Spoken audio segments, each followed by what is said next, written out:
Pronunciation is the mark of a good actor. And when you enunciate, you spit. Welcome to MsMojo, and today we're counting down our picks for serious actors who are seriously funny when they appear on sitcoms. She doesn't know what's happening, but I've seen everything. Again. Number 20, Leonard Nimoy, The Simpsons. The Simpsons has a long tradition of celebrity guests. While there are so many to choose from, our pick goes to Mr. Spock himself, Leonard Nimoy. The late Star Trek icon appears in the famed episode Marge vs. the Monorail as himself. Nimoy helps announce Springfield's ill-advised monorail and is mistaken for someone else by the mayor. And let me say, may the Force be with you. Do you even know who I am? I think I do. Weren't you one of the little rascals? While taking a trip on the town's new transportation system, Nimoy saves the life of Krusty the Clown. Although his comments on the solar eclipse aren't appreciated by his fellow passengers, we enjoy them. Solar eclipse. The cosmic ballet goes on. Does anyone want to switch seats? And if his disappearance at the end of the episode is anything to go by, Mr. Nimoy's presence may be more important than they realize. Number 19, Jon Voight, Seinfeld. George Costanza is always eager to stand out, so when a used car salesman offers him a car that supposedly belonged to Jon Voight, he jumps at the chance. I got a LeBaron convertible ready. And not interested. It's got a few more miles on it, but the previous owner was Jon Voight. However, despite his love of LeBaron and its contents, including a chewed-up pencil, some things don't add up, like the spelling of the previous owner's name. However, a new opportunity arises when his friend Kramer runs into Jon Voight on the street. Kramer chases the actor down only for Voight to bite him. Can I ask you something? Listen, wait. And while we get that tested, Kramer and George hatch a scheme to compare the teeth marks on the pencil to those on Kramer's arm. It's a short but hilariously biting cameo. Number 18, Anthony LaPaglia, Fraser. Anthony LaPaglia may be known primarily for appearing in crime dramas, but one of his most acclaimed roles was in this sitcom. The Australian actor appears in a recurring part as Daphne Moon's brother Simon. This is, Judd. Judd, yeah. This here is Paris. Oh, Paris! Does that make you French? No, but a couple of beers might. Brilliant! An odious Lek who's inexplicably popular with women, Simon is an occasional visitor to Seattle, where he makes himself an unwanted guest of Niles and Fraser Crane. While he may drive the Crane brothers and his sister up the wall, Simon is a wildly entertaining character. He's funny enough that LaPaglia's performance earned him an Emmy Award. Climb on up, Susie! We're golden! She can swing on a pole for 2 hours, but she can't climb up a drain pipe to save her life! Number 17, Edward Norton, Modern Family. We'll forgive you if you fail to recognize that Edward Norton is even in the show, since he's borderline unrecognizable in this role. Who? Izzy LaFontaine from Spandau Ballet. Izzy LaFontaine from today. He's got it now. He's got it. He's just seriously freaking out. In the first season, Claire Dunphy decides to get her husband Phil an anniversary present, a singer from his favorite band. The singer, Izzy LaFontaine, is played by Norton, who has a ridiculous hairstyle and goatee, not to mention an English accent. Hey, Phil, I think your lover wants a kiss from you. Oh, okay. Oh, come on, man. She's not your sister. Give her a proper snog. Oh. However, it turns out that Phil has never heard of LaFontaine's band, and that their song is something else entirely. Nevertheless, husband and wife are brought closer together, and we're treated to a great Edward Norton comedic cameo. Number 16, Charlize Theron, Arrested Development. Charlize Theron is an Oscar-winning actress known for dramatic and action-oriented films, but her turn on the small screen in a comedic part is great too. She makes several appearances in Arrested Development's 3rd season, playing Rita Leeds. For you see, Rita had a secret of her own. Rita is a quirky British woman who Michael falls for and surprisingly manages to date. The rest of the Bluth family suspects her of being a spy. However, the truth is a little different. Playing someone with lower than average mental faculties can be tricky, but Theron's turn as Rita is adorable, sweet, and quite funny. I think that we should wait until after we're married.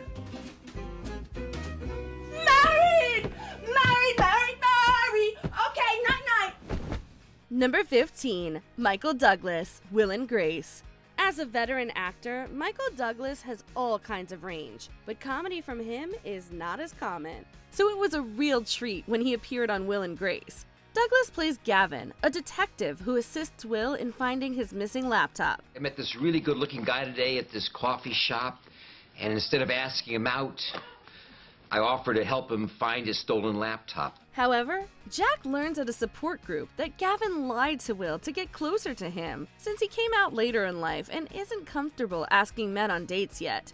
Between his and Will's undercover time at a gay bar and Will eventually getting the truth out of him, Douglas's performance is pure comedy joy. That's good advice, Will. Thank you. So is there anything you want to ask me? I don't think so, not with that crap on your teeth. Take care. Number 14, Bruce Willis, Friends. While Bruce Willis is known as an action star, most of his work also involves at least some comedy. He certainly works those familiar muscles on Friends. Willis plays Paul Stevens, who is the father of Elizabeth, the college student Ross is dating. So, Ross, what's your problem? Excuse me? Why can't you get a girlfriend your own age? In just a few episodes, Willis really shows his range, going from the overprotective father to letting his emotions out. Maybe a little too much. The easy highlight of his time on the show, though, is Paul's pep talk to himself in the mirror. Still got it. Still sexy. You're just a love machine. Whether you think he's a love machine or not, Bruce Willis is definitely the man. Number 13, James Earl Jones, The Big Bang Theory. When the rest of his friends go to Comic-Con without him, Sheldon Cooper is determined to start his own convention, with James Earl Jones as a guest. Let me guess. You like Star Wars. While Sheldon's luck with celebrities usually ends with a restraining order, Jones actually hits it off with Sheldon. The two spend the night hanging out. After dinner, karaoke, and pranking Carrie Fisher, the duo ends up in a sauna. Jones does a great job playing an exaggerated version of himself. Why don't you and your friends come to Comic-Con with me? Really? Of course. And San Diego is right across the border from my favorite city on earth, Tijuana. Although his tendency to pontificate does end up annoying Sheldon by the end of the night, we'd gladly trade places with him. Number 12, Colin Ferell, Scrubs. Last time, lads. No. Well, then perhaps you're not really Irish. Fine! Pink hearts, yellow moons, orange stars, green clovers. Colin Ferell has excellent comedic chops, even if many of his roles are in dramas. The Irish actor plays Billy Callahan, a man who accompanies a patient to Sacred Heart Hospital. He's immediately popular around the hospital, both for his carefree attitude and way with women, and Todd. However, it eventually comes out that Billy got in a bar fight with the patient in question, and he stuck around out of responsibility. Although JD and Turk are obligated to report him to the police, Billy forgives them, even if the rest of the staff don't. I know we feel guilty, okay, but it's over. It's not like there's gonna be any ramifications. You have one day to come up with another gorgeous Irishman. One day. Number 11, J.K. Simmons, Brooklyn Nine-Nine. While we were tempted to include Sterling K. Brown's appearance, we ultimately elected for J.K. Simmons instead, since his role is more traditionally funny. Simmons plays Detective Dillman, an old colleague of the 99th Precinct's captain, Raymond Holt. Well, the bomb spewed type 9C round red glitter, but then I suppose all round red glitter looks the same to you. No. I know the difference. One is bigger, shinier. Brought in to solve a whodunit prank, Dillman immediately proves hyper-competent, if overly serious. His ability to know everything about someone from a single response is absurd. However, he ultimately frames Jake for the crime, hoping to get recommended for a task force. Jake exposes him, and the fact that he's working at Yarn Barn. I thought it would be my way back onto the NYPD. Oh my God, I hate the Yarn Barn. Really disappointing to hear, Frank. Yeah, well, you're a bad manager, Alyssa, okay? You play favorites, and it hurts to be on the outside. Simmons brings a hilarious deadpan energy to the role, and we just wish Brooklyn Nine-Nine had doubled back on this character. Number 10, Sam Elliott, Parks and Recreation. Hey, you look awful familiar. Have we met before? I'm sure our souls have collided in one lifetime or another. No, that's not it. Are you in my Frisbee golf league? Oh, yeah. I play for the Super Spinners. Oh, I'm on the Frisbee champs. Most famous for his roles in westerns, Sam Elliott's terse demeanor and gravelly voice make him a perfect casting for Ron Dunn, the Eagleton counterpart of Parks and Rec regular Ron Swanson. Last name? Dunn. Is that your name, or are you telling me you're finished talking? Both. However, while the two appear similar at first, their differences soon become apparent and hilarious when it's revealed that Dunn is a hippie, contrasting with Swanson's more conservative opinions. Despite his differences with his counterpart, Dunn remains an occasional dispenser of wise, if offbeat advice to several characters on the show during his sporadic appearances. Our spirit animals connect us to the natural world. You need to remain open to their message. Watch.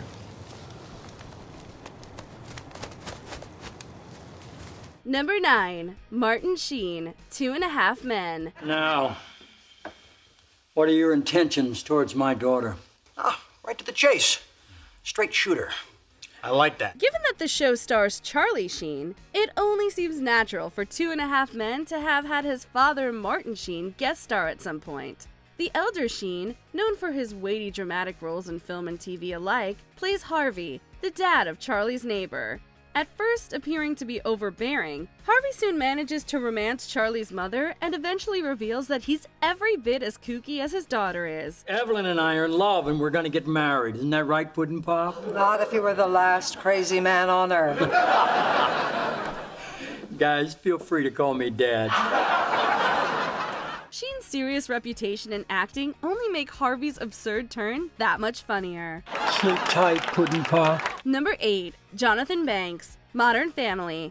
In a single guest appearance in the show's second season, Jonathan Banks portrays Donnie Pritchett, the brother of the family's patriarch Jay. How about you let go, you... Give me the phone, Donnie! You still think you can take me? Is this all you got? Huh? I'm gonna wash your mouth out with this! Ow! Contrary to Banks' reputation for stoic and laconic roles, Donnie is loud and prone to getting into petty, immature fights with his brother. All right, you're solids, which you won't be able to eat in a few years. Right. Seriously, though, how are things going with you? Swell.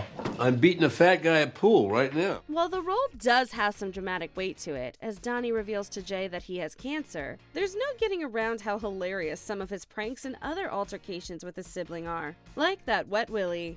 Number 7, Brad Pitt, Friends. Typical of you, Rachel Green. Queen Rachel does whatever she wants in the little Rachel land. Thanksgiving episodes were usually special occasions on Friends, and season 8 saw a one-off appearance by Brad Pitt as Will Colbert, an old friend of Ross and Monica's. Because he used to be heavily overweight and was teased in high school, Will resented the popular Rachel. Are you gonna be okay? Oh, I'll be fine. It's just... God, I hate her, Ross. I hate her. This led Will and a reluctant Ross to form an I Hate Rachel Green club, while also starting a rumor that she was born with both male and female genitalia. I'm sorry, do you have a problem with me? I don't know. Do I? I think you do. Brad Pitt was married to actress Jennifer Aniston at the time, so seeing him play completely against his real feelings is really funny to see. Look at the way he's just staring at me. I think he's trying to mouth something to me, but I can't make it out. Number 6, Matt Damon, Will and Grace. Well, I believe she also said, hey, Cuba, Canada, cowgirl crazy, get out of my light and away from my snacks. Though we considered giving this spot to Matt Damon's very funny recurring role on 30 Rock, ultimately we had to go with his singular appearance here.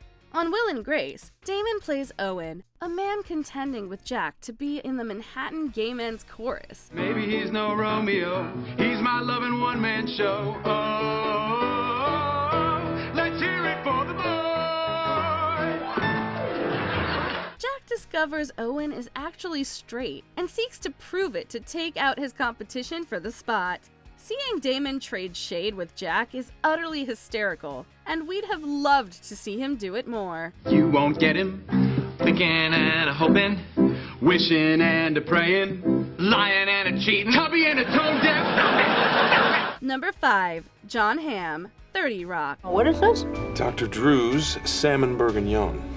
What is this orangey taste? Gatorade. Though John Hamm's roles are far from humorless, he really gets to stretch his comedic legs with this one. Hamm plays Dr. Drew Baird, a pediatrician and the neighbor of protagonist Liz Lemon, whom she dates. Though quite handsome, Drew is also rather dim-witted and clumsy, only getting by on his good looks. It's a lot of fun seeing the actor famed for his suave, confident characters play such a lovable doofus, one who's dumb enough to lose both hands in 2 separate yet equally idiotic ways. I waved from the helicopter, which it turns out is a big no-no, and the rotor took my right hand clean off. And it turns out the person I was waving to was not my old football coach. Of course not. You were in Zimbabwe. Well, it looked just like a black version of him. Liz herself sums him up best. So handsome. So stupid.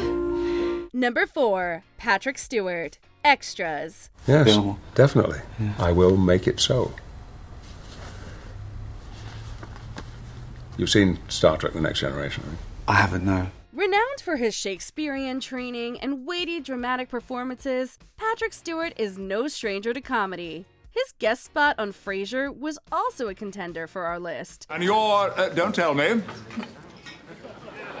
All right, tell me. Still, who knew one of his funniest performances would be as himself? Series protagonist Andy approaches Stewart while working on a production of The Tempest in the hopes of getting the actor to help him pitch a script of his. However, Stewart shares an idea of his own for a story in which he can remove women's clothes with his mind. I've seen everything. You know, I've seen it all. Okay. It's a comedy, is it?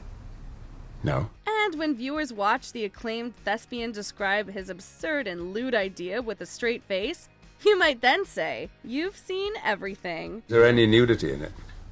Any nudity in it? Not really. Oh. Well, it could be. Men or women? Either. Well, just women. Right. Number 3. Idris Elba, The Office. I am aware of the effect I have on women. Famous for his tough and gritty characters, Idris Elba has an equally difficult job in his role on The Office, keeping it together opposite the show's hilarious stars. Elba plays Charles Minor, paper company Dunder Mifflin's serious vice president, who often acts as the straight man to the antics of the Scranton branch's workers, finding himself frequently exasperated by their lack of focus on their work. Do not go anywhere near the conference room. Done. Because you have embarrassed me for the last time today. Got it? I'm not following you. You two are morons. Though usually critical and uncompromising, Charles can also be a bit of a suck-up to his own boss, which is a funny contrast with his normal demeanor. You couldn't ask for a better way to learn a company. I feel like I should be thanking you.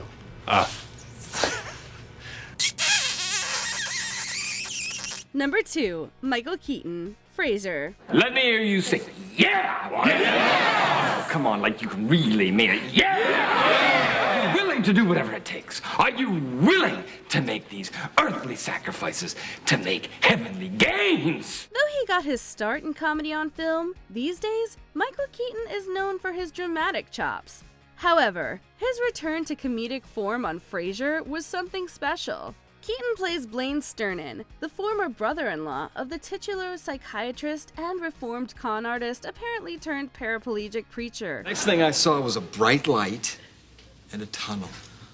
So you had a near-death experience? No, it was a CAT scan. Blaine's shady misdeeds and enthusiastic Bible thumping are entertaining enough, but Frasier's gung-ho attempts to prove that he's still up to his old tricks lead to some laugh-out-loud moments, including a rather embarrassing faux pas during Blaine's sermon. That's enough of this, Blaine!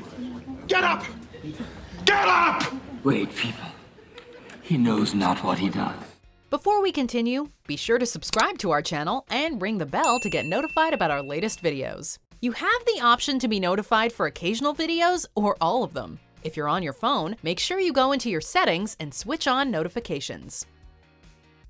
Number 1. Gary Oldman, Friends. I'm wearing 2 belts. Are you drunk? No. Yes, you are. All Academy Award-winning actor Gary Oldman plays Academy Award-winning actor Richard Crosby on Friends. Actually, we meant nominated. You just won an Oscar. No, I didn't. I think you did. I think I lost 3 times. Crosby appears opposite Joey in a film in the 2-part season 7 finale. While his drunken state in the second half is hilarious in its own right, the real crowning jewel takes place in part 1, when Crosby attempts to teach Joey how to be a better actor through over-enunciation and spitting, parodying Oldman's own distinctive, big acting style. The duo's attempts to one-up each other while spraying each other with saliva is absolute comic gold. A picture of my wife in your pack! You went through my personal property.